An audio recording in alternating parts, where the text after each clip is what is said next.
Hello and welcome to Filling the Sink, a podcast from Catalan News. My name is Beth Cohen, and today we'll be talking about the purchase of Casa Orsola by Barcelona City Council and Habitat 3.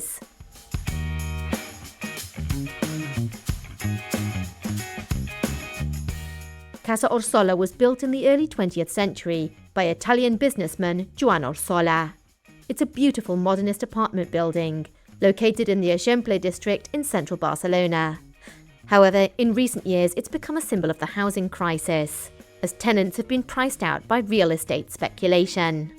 In an unprecedented move, Barcelona City Council and Habitat 3 are planning to acquire the building in order to halt the eviction processes and convert the apartments into protected housing.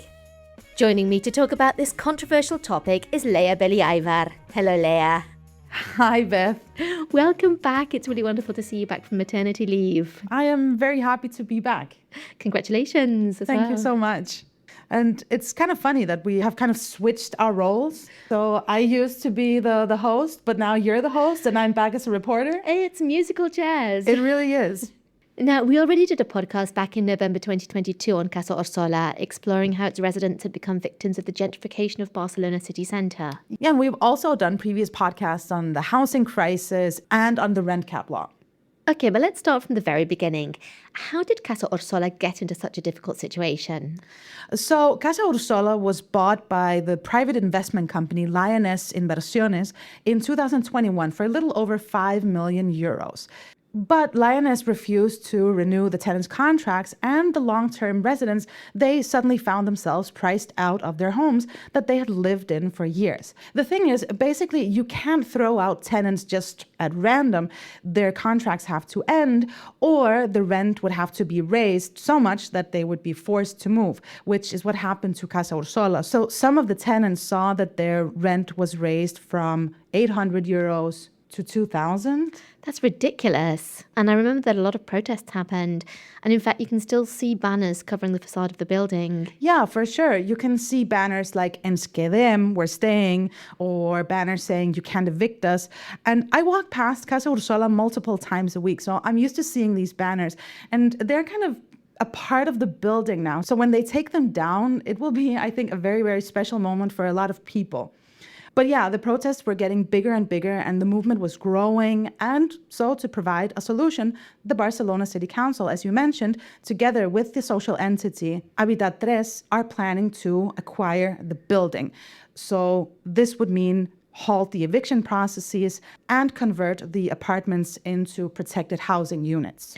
Well, that sounds like good news, or isn't it? Well, it depends on who you ask, which is something that we will definitely get back to later on in the podcast. But on the one hand, if it goes ahead, the purchase would ensure the protection of the residents. But it sparked criticism about the use of public funds and the role of the government in controlling real estate speculation. Okay, why is that? Well, Lioness Inversiones bought the property in 2001 for a little over 5 million euros, as I said before. But the council and Habitat 3 are planning to purchase it for 9.2 million. So that means that they're putting 4.2 million euros profit into the pockets of the real estate speculators, specifically Albert Uller, who was the president of Lioness Inversiones and the current owner of Casa Orsola. And at the same time, the city council, they say, well, the 9.2 price tag is actually below market price. So they're kind of implying that somehow this was a good deal. Yes, but that's a lot of price increase in just 3 or 4 years. That is exactly the argument against this purchase. And of course, some of that's public money, hence the controversy. So it's a joint purchase between the City Council and Habitat 3. Exactly. Right? Who exactly are Habitat 3? So the short answer is that Habitat 3 is a nonprofit organization who provides social housing for people around Catalonia. Mm-hmm.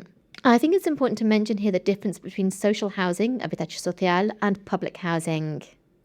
Exactly. And many people are actually not aware of the difference between the two. So social housing or habitatge social, that's specifically for vulnerable people. Whereas public housing, which is the Parc Públic d'Habitatges amb Protecció Oficial, a very long name, that means it's just affordable housing that everyone can get access to. So even if you are not, quote unquote, a vulnerable person, you can still put yourself on the wait list, and at some point you will maybe get access to affordable housing. Okay, and Habitat 3 do social housing, so you have to be kind of approved as being a vulnerable person to be able to access it. Exactly. Okay. And what else can you tell me about Habitat 3? So they were created in 2014, so a little over a decade ago, by the board of the Third Sector, which is a confederation of Catalan social organizations. And now they are one of the main social housing administrators in Catalonia. And the Barcelona City Council is one of their longest partners when it comes to, well, working together to provide social housing to vulnerable people. And where exactly do they get their funding from? That's a very interesting question and a kind of a complex question as well. And they get it from different sources. So the majority of their housing units, they come from private owners, but they also build and renovate. Then they get monetary donations, and they also get donations of building materials. And they have a few partners that they also work together with on a regular basis. In terms of where the money comes from to buy, for example, apartment buildings, they primarily get loans from the Catalan Institute of Finance, but also banking and private investors, although primarily from the Catalan Institute of Finance. And then they also get some income from the rent that they get from the tenants, but they have stressed that the rent usually doesn't cover the expenses. So the price difference is paid by the city council. So it's like a subvention. It is. Okay. And if the planned purchase goes ahead and Habitat 3 and Barcelona City Council do purchase Casa Orsola, how's it going to work on a practical level? I mean, who will manage it and which of the tenants will be able to stay and under what conditions? So here it gets a little muddy because all of this is not yet clear because a formal agreement has yet to be signed. And I asked this exact question to Natalia Martínez from Habitat 3, who we will hear from in just a second. And she basically said that the tenants who were in danger of eviction will remain in their apartments in Casa Orsola. And the remaining 9 empty units in Casa Orsola, they will be part of the social housing stock. Let's hear that interview with Natalia Martínez.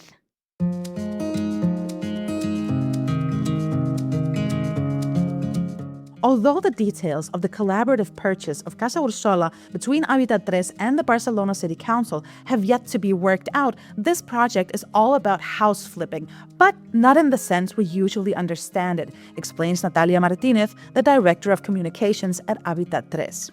The main objective of the agreement is to prevent home loss and to increase social and affordable housing. So to flip those units that now were temporary units, to flip them into long-term social and affordable housing, and to be able to keep those that already are long-term tenancies being long-term tenancies. The news has sparked a broader debate over whether buying Casa Orsola is a sustainable solution to Barcelona's housing problems and shortage of affordable housing, a debate Natalia welcomes. We understand that this is a controversial decision, and we know and we understand that there are many sides to the argument, and usually complex situations do not have simple answers. But at the end of the day, we want to send a message that things can be done in a different way. One way of doing things differently, says Natalia, is to change how housing is discussed socially and prioritized politically. Because we have to start from the premise that housing should be another pillar of the welfare state, much as education or health or the social protection systems are in welfare state countries such as ours. So in a way, housing has been like the little sister of the welfare state, and particularly over the last 25 years, not the same priority has been put in public policy as it was before or as it was in other countries. For Natalia, the main responsibility for creating more affordable housing lies with the politicians, but she says collaboration with the third sector, such as Habitat 3, can be fruitful.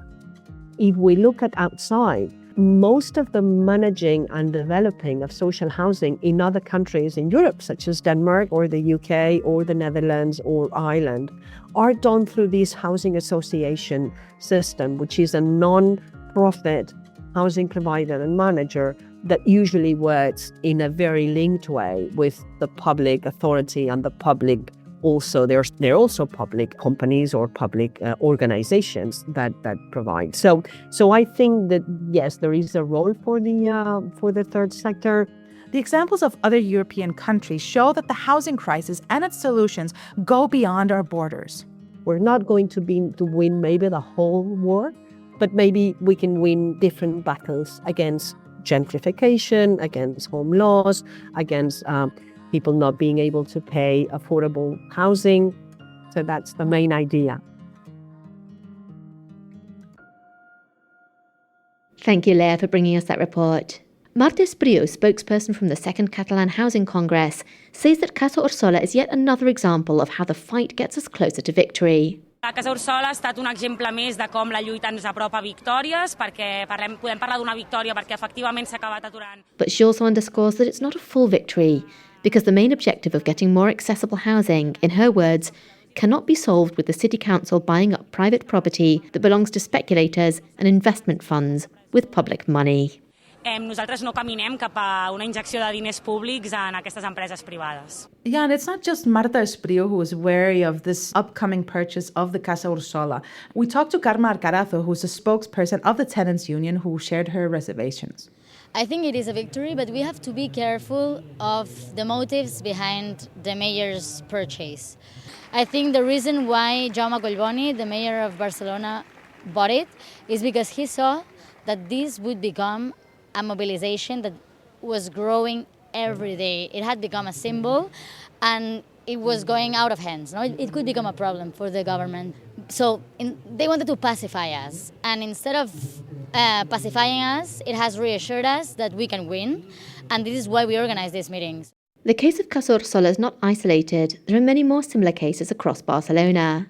According to a report from different associations in the Eixample district that just came out this week, there are actually over 200 other buildings that are in the hands of especuladores or real estate investors. And one of the main issues is that residents are being forced out, as they tried to do in Casa Orsola, to turn the apartment into tourist apartments or basically short-term or seasonal leases. Right now in Catalonia, there is a rent control policy that sets a rent cap to all apartments. But if instead of doing regular contracts, if landlords decide to use like seasonal contracts, they can overcome these limits. So what we are seeing is that a big part of the supply is switching to these temporary contracts. Yeah, and if you go on Idealista, which is the platform to find housing in Spain, you will see that the vast majority of apartments are offered with temporary contracts. So that means with a duration between 32 days to 11 months. Which allows landlords to get around the rent cap law. Exactly. And the problem is that there's so much demand that it's really, really hard to find long-term housing. And in fact, many rental homes in Barcelona are on the market for less than 24 hours. Wow. Yeah, that really tells us that we have a big problem on our hands, and the solution, well, it's apparently very difficult to find. The tenants' union are quite clear on what they want. And what we are demanding is that seasonal contracts have the same rent caps as regular rent, so that there's no incentives to like switch to these sort of markets. More broadly, the union and other housing activists are looking for a change in philosophy when it comes to housing. I mean, I think the goal of all measures should be to decommodify housing. And in order to decommodify housing, we need a huge variety of strategies. We need rent controls that set a maximum price to rents so that they have some sort of like relation to the salaries that we earn. We need to change a big part of the fiscal policy that incentivizes housing asset accumulation. We need more tenant protection, so like longer contracts. We need to ban the possibility of buying housing for investment. Thank you to Carmen Alcarazo for speaking with us. It's clear that housing is a complex and ongoing problem, not just in Barcelona, but globally. Yeah, and if we just take it back to Barcelona for a second, Jaume Artigas, who is the president of the Dreta de l'Eixample Residents Association, he said something really telling about the issues. He said, "No pot ser que tenir un contracte de 5 anys t'impedeixi a tenir un pla de vida." It can't be that having a 5-year rental contract prevents you from having a life plan. So this is exactly why activists are calling for a change. And it has definitely generated a lot of debate about whether it's a good or bad strategy for the city council to spend public funds on buying up private property. We took to the streets of Barcelona to talk to some of the residents and hear their opinion on the purchase of Casa Orsola. Bueno, me parece que está muy bien, pero que si es solo la Casa Orsola, pues no es justo tampoco porque... Maribel, an Eixample resident who lives on the same street as Casa Orsola, says that although good for the residents in Casa Orsola, it's also unfair to all the other people around Barcelona who live under similar circumstances. If this one is bought, why isn't the other one, she asks, before adding that it's unfair that the people who can afford it should pay less. Creo que el gasto del ayuntamiento tenía que haber sido antes y no llegar a este extremo. Mariano, a local from Barcelona, says that while he thinks it's good that the Barcelona City Council will go forward with the purchase, it should have happened much earlier. And also, he stresses that the question isn't whether the City Council should buy up private property again or not, but that the city shouldn't let what he calls vulture funds, banks and multimillionaires, buy up housing blocks, forcing people out of their homes. Que compre esto para echarte fuera de tu casa.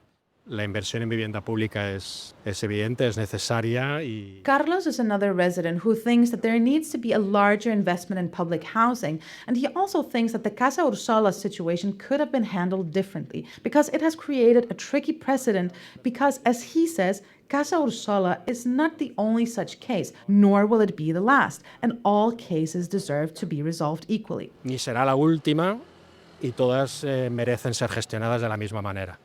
And while some are sceptical, others, such as Oscar, a Barcelona resident, celebrate it as a win.